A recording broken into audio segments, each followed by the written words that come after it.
नमस्कार। दिल के फफोले, जी हाँ, उबलते हैं तो निकलते हैं, लेकिन कृपया लाइक करके सब्सक्राइब करें, हिम्मत बंधी रहेगी। सो मोदी पापे, पेश है आज का दिल का फफोला।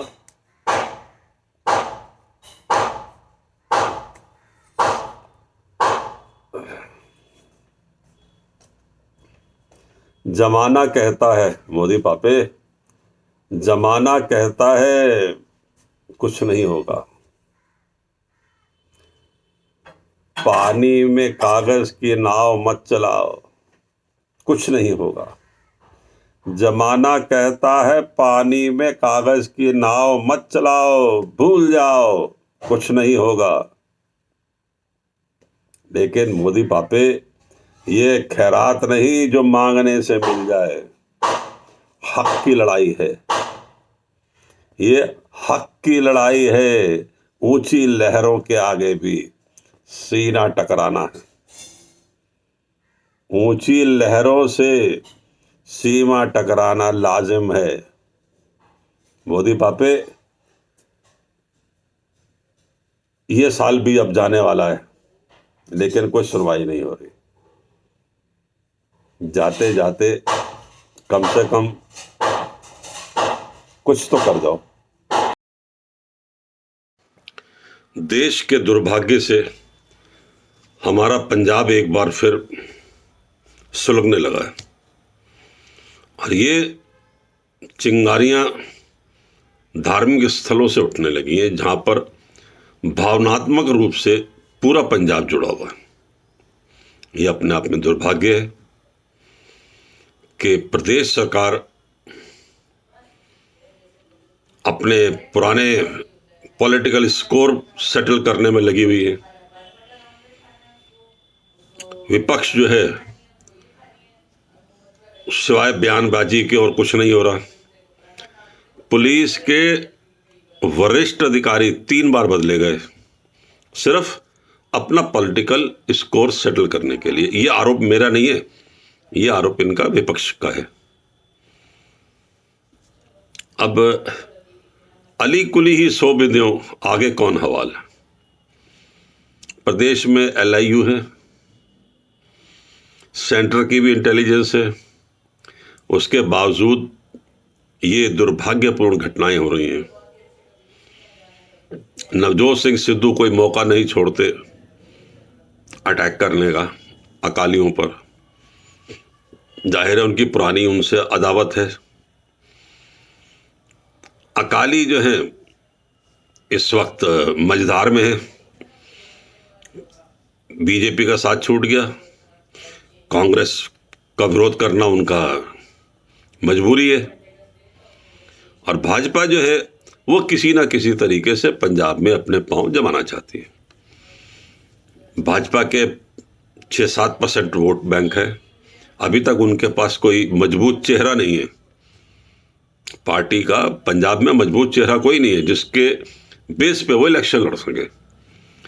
तरुण चुग वगैरह जितने भी उनके हैं, वो उनको बाहर यूज कर रहे हैं कि अब पंजाब के हमारे नेता हैं, तो उनसे भाषणबाजी, बयानबाजी दूसरे प्रदेशों में की जा रही है। तो अब प्रदेश का क्या होगा, पंजाब का क्या होगा। आरोप लगने शुरू हो गए हैं कि जी ये अब मुख्यमंत्री चरण सिंह जी चन्नी जी हैं, उन्होंने ये कहा है कि ये पंजाबियों को डराने की एक साजिश हो सकती है। चुनावों में चुनावी लाभ लेने के लिए एक षड्यंत्र हो सकता है। साथ में ये भी कहते हैं कि जो लुधियाना में जो आज ब्लास्ट हुआ है, उसमें जो एक आदमी, 2 आदमी की डेथ हुई है, जिसमें से एक जो है वो बम प्लांट करने वाला हो सकता है, मतलब आत्मघाती दस्ता।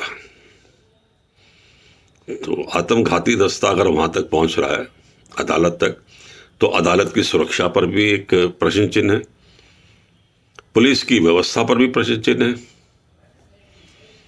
और मैं तो समझता हूं कि इस किस्म के बयानबाजी पर भी प्रश्न चिन्ह है। एक ठोस कार्रवाई की जरूरत है। इसमें केंद्र की भूमिका भी मैं अहम मानता हूं, केंद्र को भी बीच में आना चाहिए, क्योंकि हमारी बॉर्डर स्टेट है, ये राज्य का कोई लॉ एंड ऑर्डर जो राज्य की समस्या होती है वो ये नहीं है, ये एक पूरे राष्ट्र की समस्या है। अगर इसमें आतंकवादी है तो मेरे ख्याल में जितनी भी हमारी सुरक्षा एजेंसियां हैं उनको समय रहते हुए इलेक्शन से पहले इस षड्यंत्र का पर्दाफाश करना चाहिए। लुधियाना ब्लास्ट अकेला नहीं है, अभी हरमिंदर साहब में भी ऐसी ही घटना हुई, कपूरथला, भले कि ये लिस्ट बढ़ती चली जा रही है असंतोष व्याप्त करने के लिए। सो समय रहते इसको काटना बहुत जरूरी है। नमस्कार, दिल के फफोले। जी हाँ, आज त्योहार है, प्रभु यीशु का आज अवतरण दिवस है, तो सबको शुभकामनाएं, सबको बधाई। ईश्वर करे कि सेंटा क्लॉज आपके जीवन में आए और आपके जीवन को खुशियों से भर दे। मैं तो अपनी वही एक फरियाद लेकर के हाजिर हुआ हूँ मोदी पापे के दरबार में। दिल के फफोले उबलते हैं तो निकलते हैं।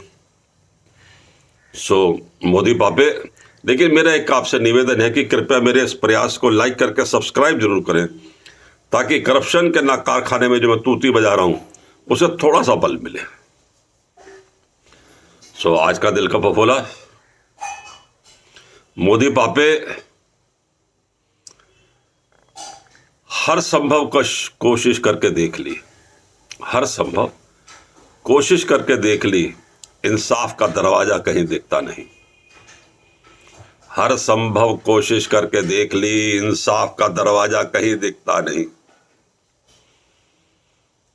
तुम्हारे राज में भी ये अन्याय का घटाटोप,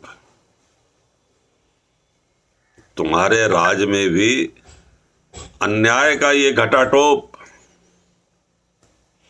ये ग्रहण हटे, ये ग्रहण छटे, ये ग्रहण मिटे तो हमें कुछ न्याय की आस हो। मोदी पापे 1947 से गुहार लगा रहे हैं, हमें हमारा रिहैबिलिटेशन क्लेम नहीं मिला। जैसे लूटा गया है, पहले 1947 में पाकिस्तान में हमें लूटा गया, मारा गया, काटा गया, पीटा गया। उसके बाद विभाजन के पश्चात अपने हिंदुस्तान में हमें लूटा गया, हमारे रिहैबिलिटेशन क्लेम लूट लिए गए। ये वास्तव में कंपनसेशन क्लेम है। जो हमारी प्रॉपर्टी वहां छूटी है उसकी एवज में भारत सरकार ने मुआवजा ले लिया पाकिस्तान से, लेकिन हमें नहीं दिया। अमानत में खयानत हुई है। तो हम आपसे यही गुहार लगा रहे हैं कि आप प्लीज हमें हमारा इंसाफ दिलाएं, हमें हमारा हक दिलाएं, हमें हमारा रिहैबिलिटेशन क्लेम दिलाएं। इसके लिए एक आपसे निवेदन है कि कृपया सेंटा क्लॉज बनिए हमारे जीवन में भी, और एक आयोग का गठन कीजिए। आज के दिन हम आपसे एक आयोग की मांग करते हैं। उस आयोग के मंच पर जाकर के हम कम से कम अपनी फरियाद तो रखें। न्याय की आस तभी लगेगी जबकि हम हमारी फरियाद को सुनने वाला होगा। आज की तारीख में पीएमओ ऑफिस से लेकर के, आपके पीएमओ ऑफिस से लेकर के और पंजाब सरकार के पटवारी तक हाथ जोड़ करके निवेदन कर चुके हैं, अर्जियां भेज रहे हैं, मेल भेज रहे हैं, सोशल मीडिया पर अपलोड कर रहे हैं, फेसबुक, ट्विटर, लिंक्डइन, जितना हमसे संभव है हम कर रहे हैं, लेकिन हर तरफ घटाटोप है। तो आपसे निवेदन है कि कृपया एक आयोग का गठन कीजिए ताकि हमें हमारा रिहैबिलिटेशन क्लेम मिल सके। बेकरार करके हमें यूं न जाइए, आपको हमारी कसम लौट आइए। बेकरार करके हमें यूं न जाइए, आपको हमारी कसम लौट आइए। देखिए वो काली काली बदलियां, जुल्फ की घटा चुरा न ले कहीं, चोरी चोरी आके शौक बिजलियां, आपकी अदा चुरा न ले कहीं। यूं कदम अकेले ना आगे बढ़ाइए, आपको हमारी कसम लौट आइए। ना ना ना ना ना ना ना ना। देखिए गुलाब की वो डालियां, बढ़ के चूम लेना आपके कदम। देखिए गुलाब की वो डालियां, बढ़ के चूम लेना आपके कदम। खोए खोए भंवर भी है बाग में, कोई आपको बना न ले सनम।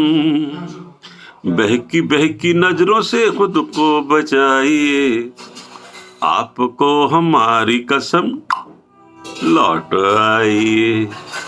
ना ना ना ना ना ना ना ना। जिंदगी के रास्ते अजीब हैं, इनमें इस तरह चला न कीजिए। खैर है इसी में आपकी हुजूर, अपना कोई साथी ढूंढ लीजिए। दिल की सुन के दिल की बात यूं न मुस्कुराइए, आपको हमारी कसम लौट आइए। लौट आइए, अब लौट भी आइए। नमस्कार, दिल के फफोले। जी हाँ, आज त्योहार है, प्रभु यीशु का आज अवतरण दिवस है। तो सबको शुभकामनाएं, सबको बधाई। ईश्वर करे कि सेंटा क्लॉज आपके जीवन में आए और आपके जीवन को खुशियों से भर दे। मैं तो अपनी वही एक फरियाद लेकर के हाजिर हुआ हूँ मोदी पापा के दरबार में। दिल के फफोले उबलते हैं तो निकलते। सो मोदी पापे, लेकिन मेरा एक आपसे निवेदन है कि कृपया मेरे इस प्रयास को लाइक करके सब्सक्राइब जरूर करें, ताकि करप्शन के ना कारखाने में जो मैं तूती बजा रहा हूं उसे थोड़ा सा बल मिले। सो आज का दिल का फफोला, मोदी पापे हर संभव कोशिश करके देख ली, हर संभव कोशिश करके देख ली, इंसाफ का दरवाजा कहीं दिखता नहीं। हर संभव कोशिश करके देख ली, इंसाफ का दरवाजा कहीं दिखता नहीं। तुम्हारे राज में भी ये अन्याय का घटाटोप, तुम्हारे राज में भी अन्याय का ये घटाटोप, ये ग्रहण हटे, ये ग्रहण छटे, ये ग्रहण मिटे तो हमें कुछ न्याय की आस हो। मोदी पापे 1947 से गुहार लगा रहे हैं, हमें हमारा रिहैबिलिटेशन क्लेम नहीं मिला। जैसे लूटा गया है। पहले 1947 में पाकिस्तान में हमें लूटा गया, मारा गया, काटा गया, पीटा गया। उसके बाद विभाजन के पश्चात अपने हिंदुस्तान में हमें लूटा गया, हमारे रिहैबिलिटेशन क्लेम लूट लिए गए। ये वास्तव में कंपनसेशन क्लेम है। जो हमारी प्रॉपर्टी वहां छूटी है उसकी एवज में भारत सरकार ने मुआवजा ले लिया पाकिस्तान से, लेकिन हमें नहीं दिया। अमानत में खयानत हुई है। तो हम आपसे यही गुहार लगा रहे हैं कि आप प्लीज हमें हमारा इंसाफ दिलाएं, हमें हमारा हक दिलाएं, हमें हमारा रिहैबिलिटेशन क्लेम दिलाएं। इसके लिए एक आपसे निवेदन है कि कृपया सेंटा क्लॉज बनिए हमारे जीवन में भी, और एक आयोग का गठन कीजिए। आज के दिन हम आपसे एक आयोग की मांग करते हैं। उस आयोग के मंच पर जाकर के हम कम से कम अपनी फरियाद तो रखें। न्याय की आस तभी लगेगी जबकि हमारी फरियाद को सुनने वाला होगा। आज की तारीख में पीएमओ ऑफिस से लेकर के, आपके पीएमओ ऑफिस से लेकर के और पंजाब सरकार के पटवारी तक हाथ जोड़ करके निवेदन कर चुके हैं, अर्जियां भेज रहे हैं, मेल भेज रहे हैं, सोशल मीडिया पर अपलोड कर रहे हैं, फेसबुक, ट्विटर, लिंक्डइन, जितना हमसे संभव है हम कर रहे हैं, लेकिन हर तरफ घटा टोप है। तो आपसे निवेदन है कि कृपया एक आयोग का गठन कीजिए ताकि हमें हमारा रिहैबिलिटेशन क्लेम मिल सके।